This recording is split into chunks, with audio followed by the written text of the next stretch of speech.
आज बोधिसत्व बाबा साहब को विनम्र श्रद्धांजलि। और बुद्ध ने कहा है कि धरती पर कोई भगवान नहीं है। इसलिए मुझे लगता है कि आज के दौर में न तो बुद्ध आएंगे, न कबीर आएंगे, न फूले आएंगे, न पेरियार आएंगे, न अम्बेडकर आएंगे। इन सब के विचारों को लेकर एक एक घर से हमें अपने बच्चों को मजदूर के बदले फूले पेरियार अम्बेडकर के विचारों से लैस करके सामाजिक आंदोलनकारी बनाना पड़ेगा। आज इसको कलयुग कहा जा रहा है। ये कलयुग नहीं है, ये कलम का युग है, इसलिए उनके पेट में दर्द हो रहा है। लेकिन नेता और बेटा होने में फर्क होता है।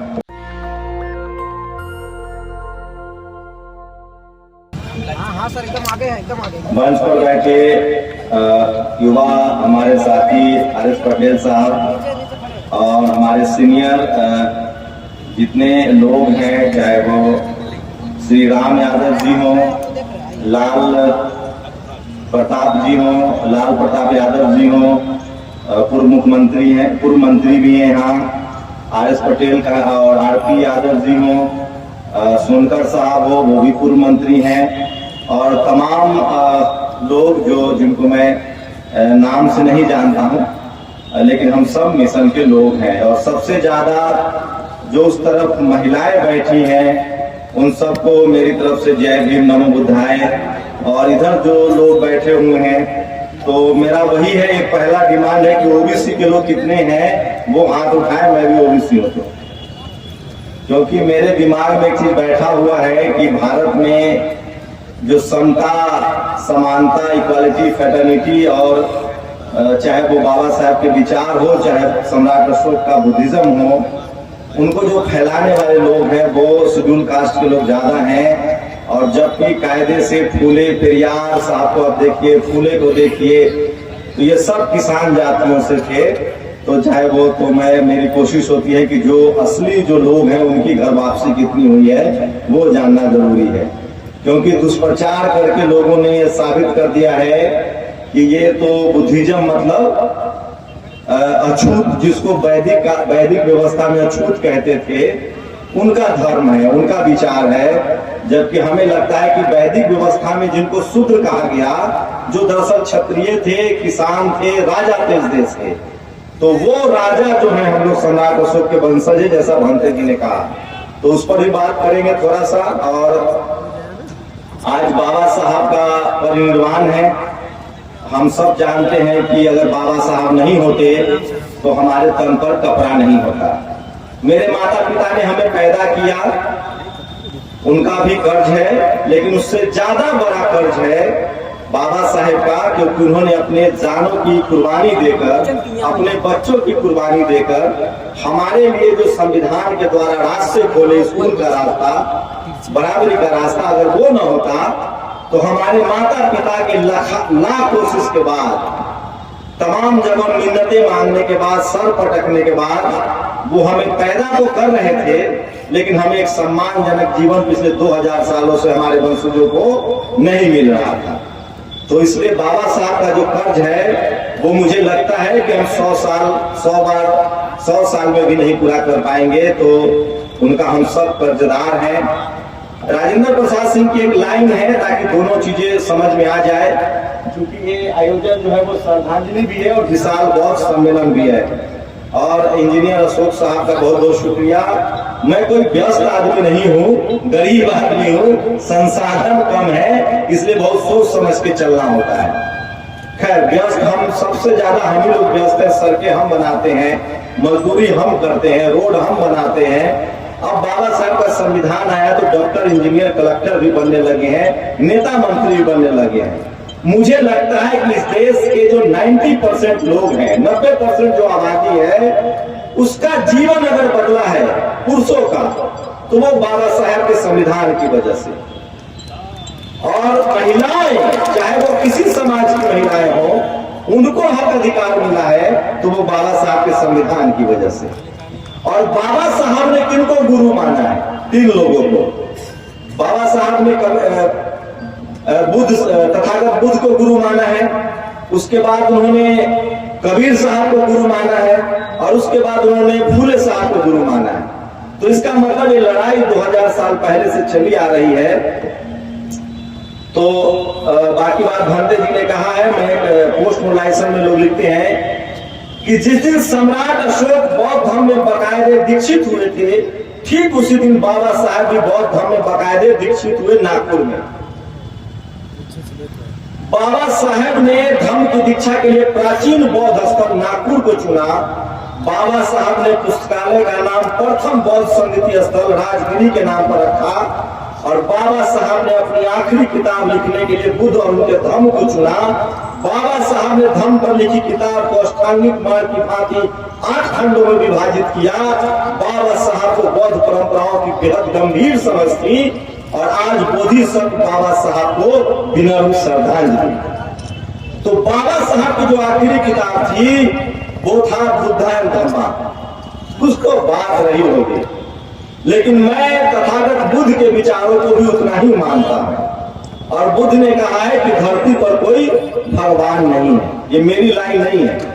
तो मैं इन तमाम महापुरुषों को इंसान मानता हूं जो अपने कर्मों की वजह से महान महापुरुष बने और वो सब हमें पोटेंशियल, अगर हम सब लोग चाहें तो काम क्रोध लोभ मोह पाप पंचशील का सिद्धांत मानकर, अष्टांगिक मार्ग मानकर और बाबा साहब की 22 प्रतिज्ञाओं को मान ले तो हम लोग भी अपने समाज की नजरों में अच्छा आदमी बन सकते हैं, अच्छा काम कर सकते हैं।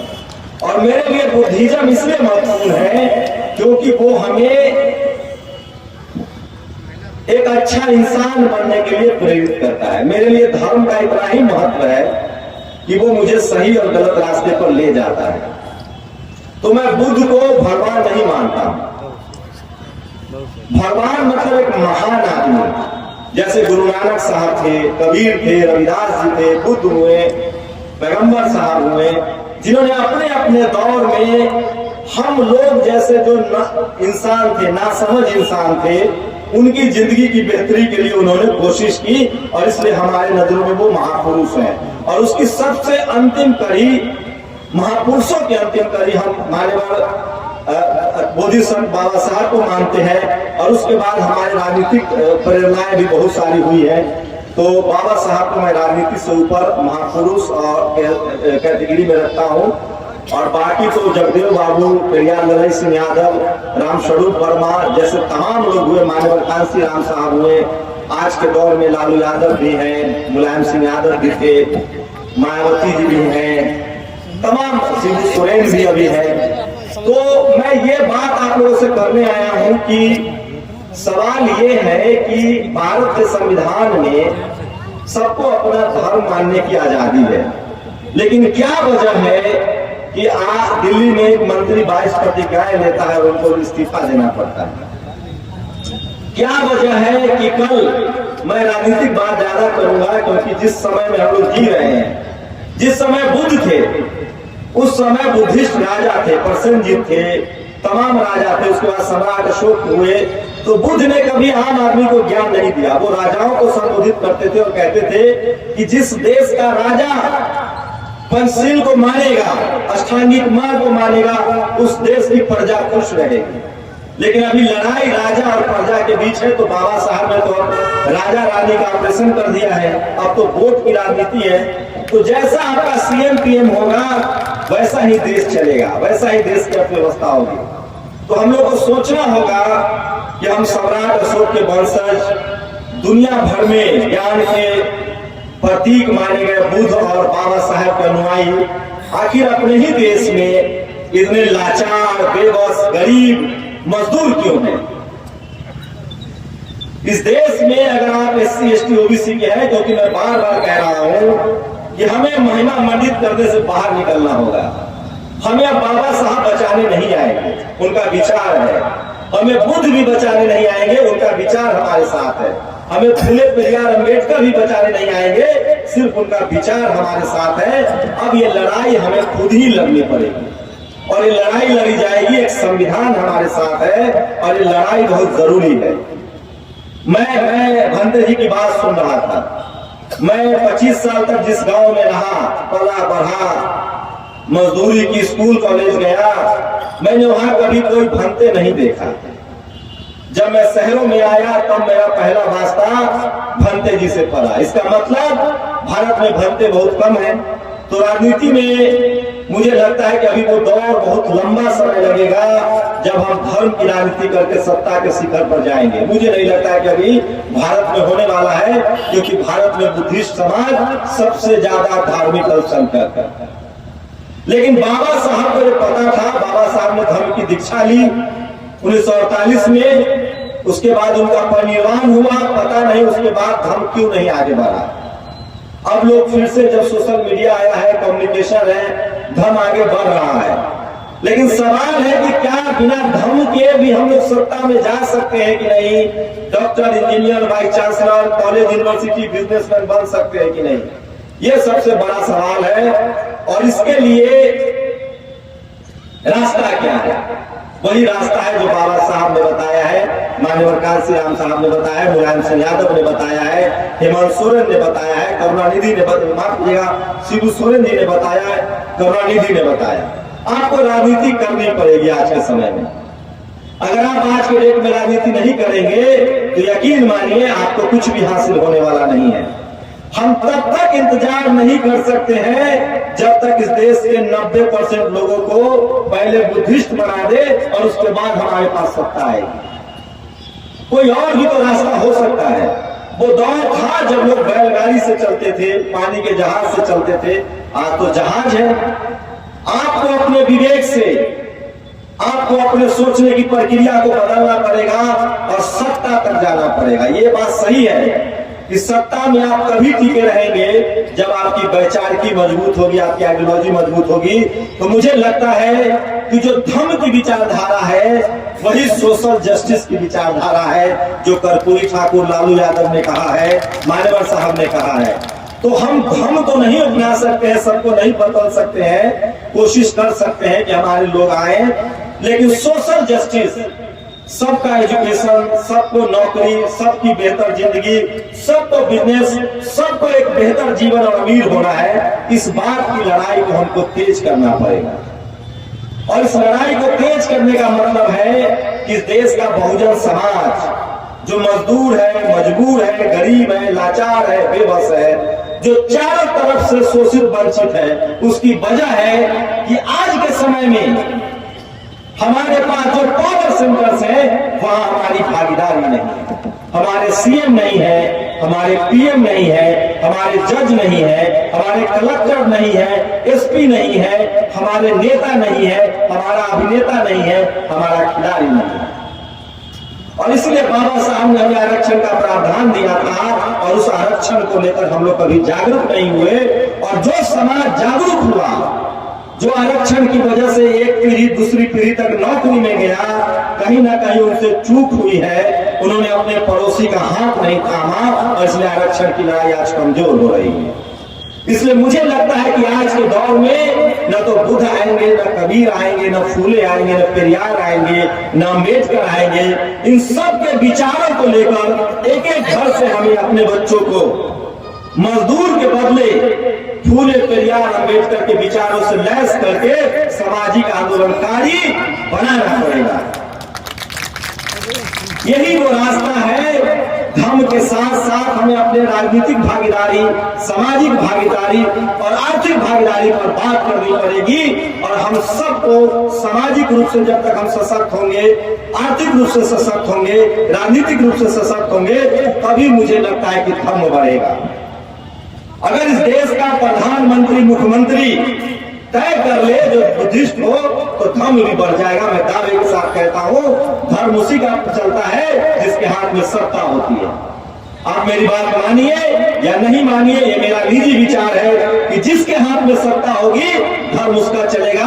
सम्राट अशोक ने इसको साबित किया है और आज के प्रधानमंत्री जो है वो भी साबित कर रहे हैं। जिस विचारधारा के हैं उस विचारधारा को आगे बढ़ा रहे हैं। अब आपको तय करना है कि उस विचारधारा में आपके लिए क्या है।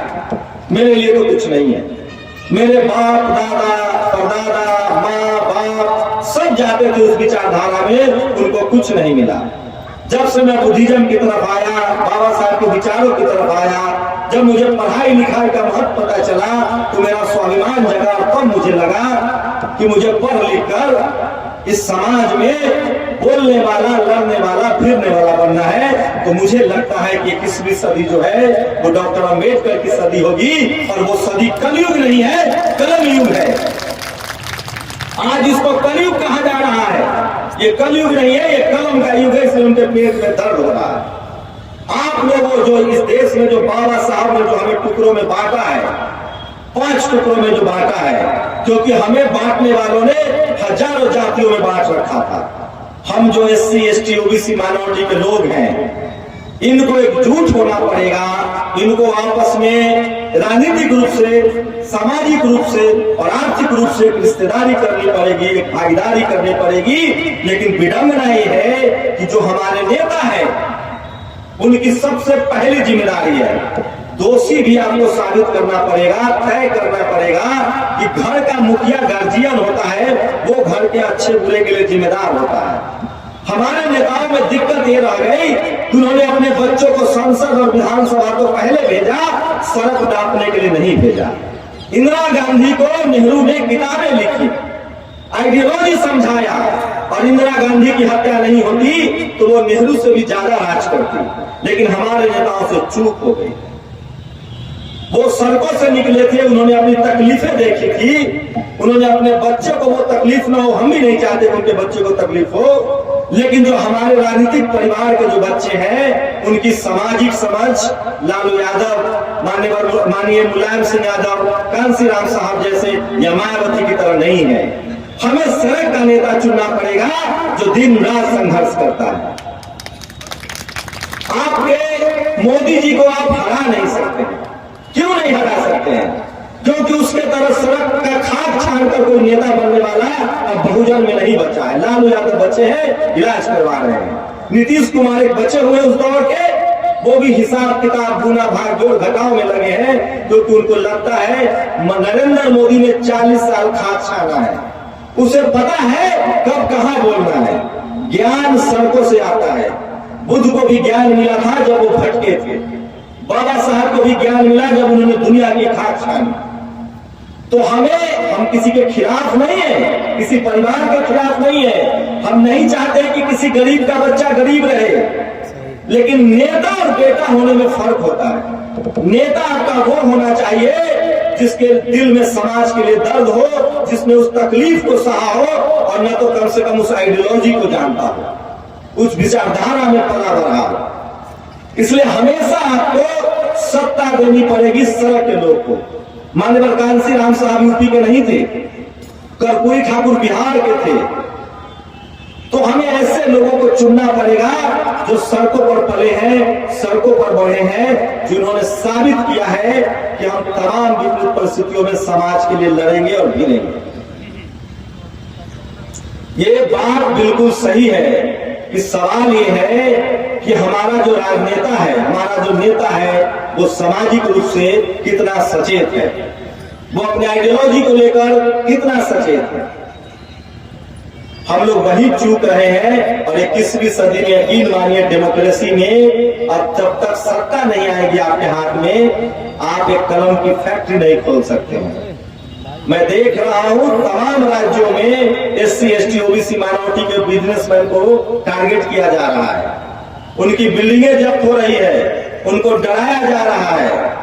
अभी राष्ट्रपति महामहिम द्रौपदी मुर्मू ने कहा है कि इस देश के जेलों में बंद कौन लोग हैं? SC ST OBC माइनॉरिटी के लोग हैं जो हीरा चोरी के आरोप में जेल में बंद है, और हीरा चोरी करके लोग मजे कर रहा है, देश विदेश में बैठा हुआ है। तो ये सब समझना पड़ेगा हम लोगों को। और ये रास्ता एक ही रास्ता है आज के समय में, तभी बुद्धिज्म मजबूत होगा जब हमारा सत्ता पर कंट्रोल होगा। और वो हथियार बाबा साहब ने हमें दिया। सोचिए 2000 सालों से हम लोग गुलामी झेल रहे हैं। अगर संविधान नहीं होता और वोट की ताकत नहीं होती और हमारी संख्या नहीं होती, संख्या होने के बाद, वोट की ताकत होने के बाद भी हमें रौंदा जा रहा है। हमारे कलेक्टर हमें फोन करके कहेगा कि शंभू जी हम नहीं बोल सकते हैं। हमारा जज फोन करके कहेगा शंभू जी हम नहीं बोल सकते हैं। कलेक्टर जज की बात कर रहा हूं। हमारा मंत्री किसी पार्टी में हो, SC ST OBC माइनॉरिटी का, अगर वो कांग्रेस में, बीजेपी में या किसी सवर्ण दल में है, ममता बनर्जी के यहाँ या कांग्रेस में या बीजेपी में, जहां बागडोर किसी और के हाथ में है, वो डरा सहमा रहता है, नहीं बोलता है। आप लोग हमको क्यों वैल्यू दे रहे हैं? हमने आपका खेत जोत लिया है, आपको खाना खिलाने आते हैं, आपको लगता है कि कोई लीडर होकर बोल रहा है कि हम अपराध कर रहे हैं। हम सबको लीडर होकर बोलना पड़ेगा, और जो आज के समय में जो बोलेगा, लिखेगा, यकीन मानिए वही बचेगा। नहीं बोलने वाला थोड़ा देर से मारा जाएगा, लेकिन उसके मारने की खबर भी नहीं प्रचारित होगी। कोई नहीं बचेगा। जाति जाति नहीं है। जो अधिकारी है, कर्मचारी है, मैं रोज कहता हूं इस बात को, अब जातिवाद का शिकार वो नहीं होगा जो मजदूर है, जो ठेला चलाता है, जो रिक्शा चलाता है, जो सब्जी बेचता है, जो ड्राइवर है, या जो चपरासी की नौकरी कर रहा है, उससे उनको कोई दिक्कत नहीं है। बहुत समझदार हो गए हम लोग। वो कहते हैं कि अब जातिवाद का शिकार उनको बनाओ जो कॉलेज यूनिवर्सिटी में आ रहे हैं, जो IAS PCS बन रहे हैं, जो डॉक्टर इंजीनियर बन रहे हैं, जो प्रोफेसर बन रहे हैं, जो बिजनेसमैन बन रहे हैं, उनकी जाति ढूंढी जा रही है और वहां सबकी हत्या हो रही है। ये जो किसान जातियां हैं, वो आदिवासियों पर अत्याचार करते हैं, दलितों पर अत्याचार करते हैं, मुसलमानों पर अत्याचार करते हैं। कौन? किसान जाति, जाट, गुर्जर, पटेल, मराठा, कुर्मी, कोई भी यादव। उनको लगता है कि हम बच जाएंगे, लेकिन वो बचेंगे नहीं। सबको जेल हो रहा है। गांव में किसी को मार के देखिए, आज न कल आपको जेल जाना है। लेकिन जो महीन जातिवाद है, ये सारा जातिवाद जो उसने जाति बनाई, एक ही आदमी ने जाति बनाई है, और वही जाति वाली बिल्डिंग में सबसे ऊपर बैठा हुआ है। वो बहुत शातिर है, बहुत होशियार है। उसने गांव वाला जो जातिवाद है, वो किसान जातियों के हित में छोड़ दिया है कि तुम यहाँ गांव में जातिवाद करो, मारपीट, लड़ाई झगड़ा, सांप्रदायिक दंगा करो, और वो शहर में चला गया है। अब जो जातिवाद है वो शहर में है। अब मीडिया में जातिवाद है, जुडिशियरी में जातिवाद है, ब्यूरोक्रेसी में जातिवाद है, कॉलेज यूनिवर्सिटी में जातिवाद है, और बिजनेस में जातिवाद है।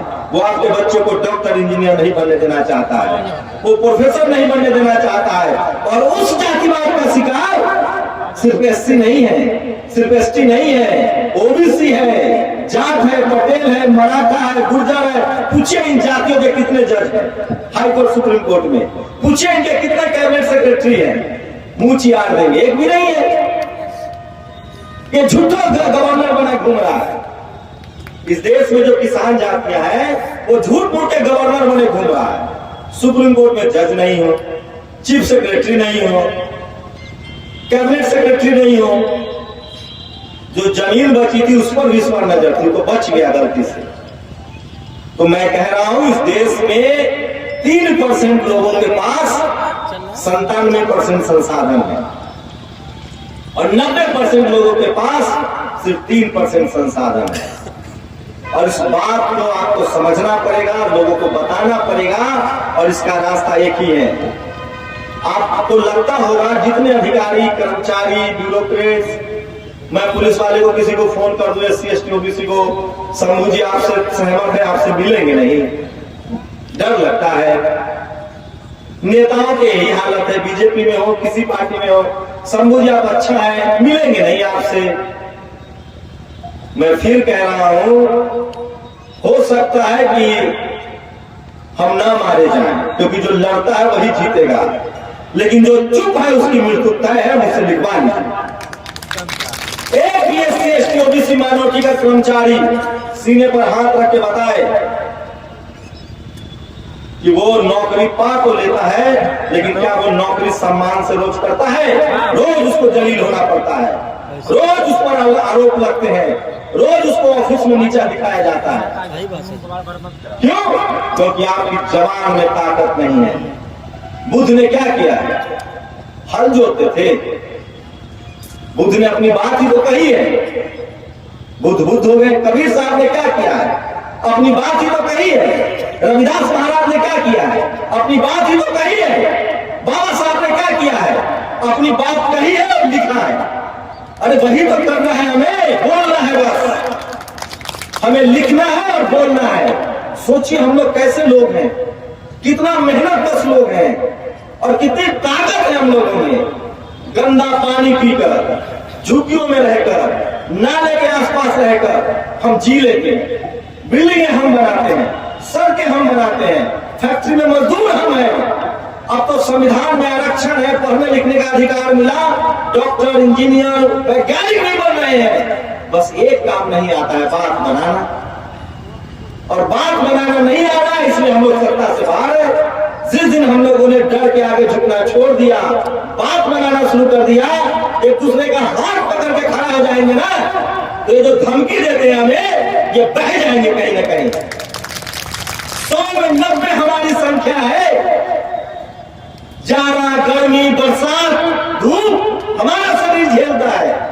हम जोतते हैं, सड़कें हम बनाते हैं, गाय भैंस हम पालते हैं। हमारे सामने तुम ठीक हो गए। अरे शुक्र मनाओ कि हम बुद्ध के वंशज हैं, सम्राट अशोक के वंशज हैं, जिन्होंने हथियार त्याग दिया। बाबा साहब को मानने वाले हैं, जो किसी भी कीमत पर हम हिंसा नहीं चाहते हैं, हम बराबरी चाहते हैं, अधिकार चाहते हैं, लेकिन खून बहाकर नहीं, छल प्रपंच से नहीं, अनैतिक होकर नहीं, डंके की चोट पर हम अपना अधिकार चाहते हैं। इसलिए तुम्हारा सम्मान करते हैं। तुम्हें लगता है तुमसे डरे हुए नहीं है, हाँ मानसिक गुलाम है। और मैं कुछ नहीं कर रहा हूं, आपको मानसिक गुलामी से निकालने की कोशिश कर रहा हूं। जो आपको कहे कि मैं तुमको मार दूंगा, देख लूंगा, ये कर दूंगा, वो कर दूंगा, जिस दिन इस देश का SC, ST, OBC, minority, Bahujan Samaj के आदमी बोलना सीख लिया, सड़कों पर खड़ा होकर बोलना सीख लिया, किसी की हैसियत नहीं है कि आप पर हाथ उठा दे, क्योंकि हमारी संख्या है, हमारा देश है, हमारा संविधान है, हमारे पूर्वज ने इस देश को बनाया है। जिसको देखो, एक टीचर है कोई, वो एक पोस्ट लिख देता है, उसकी गिरफ्तारी हो जाती है। बाकी टीचर घर में बैठ के बीवी बच्चा पाल रहे हैं। बच्चा होगा इससे, खड़ा हो उस टीचर के लिए जिसने पोस्ट लिखा है, सारे टीचर खड़ा हो जाओ। कोई पत्रकार है, उसको कहता है जेल में डाल देंगे, खड़ा हुए पूरे देश में। अब तो खबर भी फैल रही है, कब तक अपने बच्चों को मरने दोगे? रोहित वेमुला को मार दिया, पानी पीने के लिए मार दिया, राजस्थान में कार्तिक भील को मार दिया। मार इसलिए रहे हैं कि हम बोलना नहीं जानते। हमारे पास टीवी नहीं था, अखबार नहीं था। मैंने 12 साल नौकरी की है टीवी में, उन्हीं का टीवी है, उन्हीं का अखबार है। अब सोशल मीडिया है, लिखिए, पढ़िए, बोलिए, अपने समाज का वकील ढूंढिए, कोर्ट जाइए, लड़ना पड़ेगा इससे। जो समाज डरता है, चुप रहता है, लड़ता नहीं है, वो अपने कंधे पर लाश उठाता है। ये रोज रोज की जलावत की जिंदगी छोड़ दीजिए, इज्जत से मरने की तैयारी कीजिए। हमको मार देगा कोई, पहले तो मार नहीं सकता है, किसी की हैसियत ही नहीं मार देने की। हम भी तैयारी से चलते हैं, संविधान है हमारे साथ। अगर मार भी देगा तो इस देश के 50 करोड़ को तो पता चल जाएगा ना कि शंभू कुमार सिंह को मार दिया।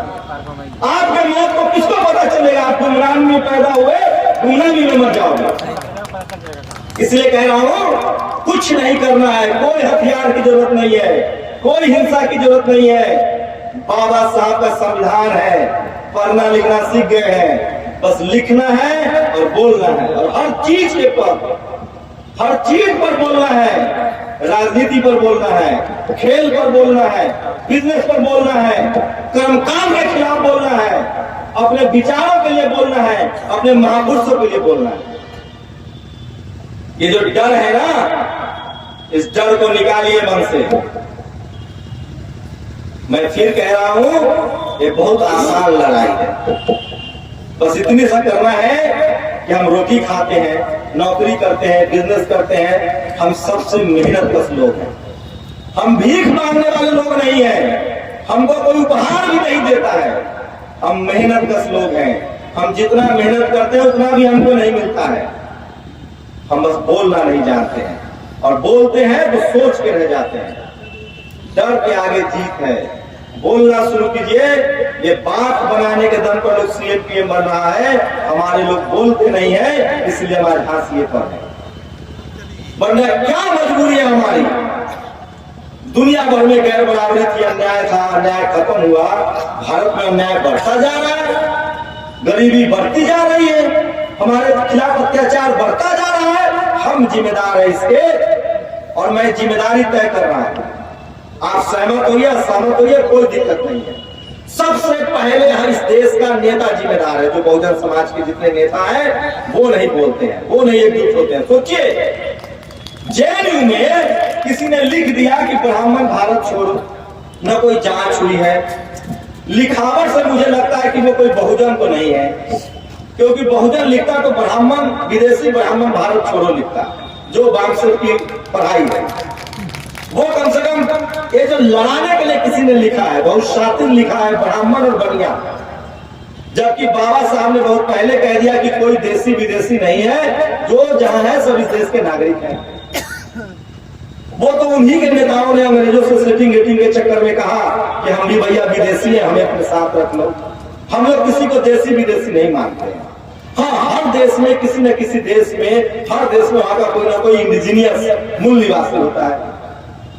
अब सोचिए कि जेएनयू में लिख दिया किसी ने, जिसने लिखा उसको पकड़िए, कोर्ट में सुनवाई होगी। इस देश का सारा ब्राह्मण समाज, डॉक्टर, इंजीनियर, पत्रकार सब एकजुट हो गया, टीवी पर खबरें चलने लगी, और हमारे लोग रोज मारे जाते हैं। हमें शूद्र अछूत लिखा गया है और हम चुप हैं। इस देश में एनसीआरबी का आंकड़ा है, इस देश में जितना हिंदू मुस्लिम हत्याएं नहीं होती है, उससे ज्यादा हत्याएं शेड्यूल कास्ट, शेड्यूल ट्राइब और पिछड़ों का होता है जाति के नाम पर। एनसीआरबी का आंकड़ा है।